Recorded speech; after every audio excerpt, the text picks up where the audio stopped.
So I got some flack for a video I did yesterday morning. When did I do? I forgot when I did. I did it yesterday. And the point is, I was very critical of another commentator, and I just made it clear that I'm just not going to deal with the guy anymore, and that I don't trust him. And a lot of people gave me a lot of flack for it. They said, what's this drama stuff and blah blah, right? And I gave it some thought. And this morning, I was thinking to myself, well, maybe I should delete the video, right? I mean, maybe I should delete it, and that way everything would go back to copacetic, right? And I thought to myself, no. Because what happens, it seems to me, is that we are inundated by bullshit, and it's just so much bullshit, and so many lies, and we accept them. And that's the problem. See, I have to be really, really clear. It's not an issue of disagreement. I disagree with a whole bunch of different people in the commentary community, and it's so much fun, to tell you the truth. When you disagree with somebody, that's how you actually learn. That's how you grow, how your thinking expands.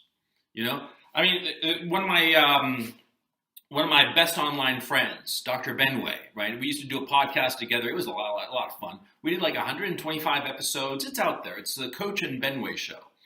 Anyway, we would disagree on different things, and one of the things we disagreed about was the movie Network. Benway thought it was a masterpiece. I thought it was just stupid, right? And that it was logically incoherent and blah, blah. Anyway, the point is that, Benway was outraged, in my opinion, about the stupid movie, right? I mean, he was just completely outraged. He was just like, what the hell are you talking about? Network is the greatest thing since sliced bread, right? And I explained my reasons, and the thing is, there were viable reasons. I didn't change his mind. He still thinks I'm an idiot for saying that Network is a bad movie, or at least an overrated movie. But he understood where I was coming from. And his own understanding of the movie expanded because of it. And so this is just a long-winded way of saying, disagreements can often be very fruitful. Even when you don't change your mind on a particular issue, they can be extremely fruitful because it expands your thinking. By taking in the point of view of somebody that is opposed to you, you can better see why your position might be the correct one. See? And so it's not an issue of disagreement, and it's not an issue of changing your mind either. See, because lots of times, you get more information, better information, more accurate information, and you change your mind, radically change your mind. Like, for instance, and I have no problem saying this, before the war started, I was convinced that there was going to be no war, that it was all just baloney, and that everything was going to be wonderful. And that turned out not to be the case for a piece of information that I did not know. And that bit of information was that the Zelensky regime, at NATO's instigation, had assembled an invasion force of about 100,000 men in the Donbass area. That's been coming out. In the West, they're not giving it as much attention as they should. And the commentary community has not given it as much attention as we should because we don't actually have the hard data. We are inferring this because of the number of troops that were in the Donbass and that have been engaged with the Russian armed forces and the militias of the Donbass and Lugansk.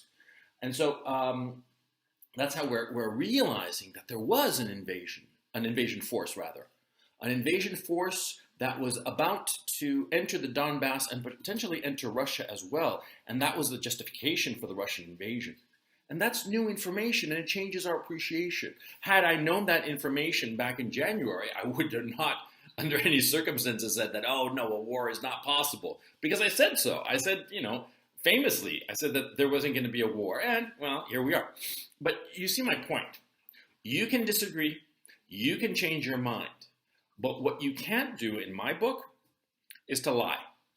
You can't change your mind all of a sudden for no reason whatsoever even as the facts prove that your new position is completely wrong. You can't be lying. And that's the problem. We tolerate lies.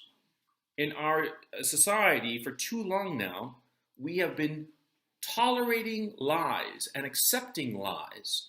And I think that that's the reason we're at where we are. Europe is collapsing. The United States is not far behind. Western civilization really is teetering.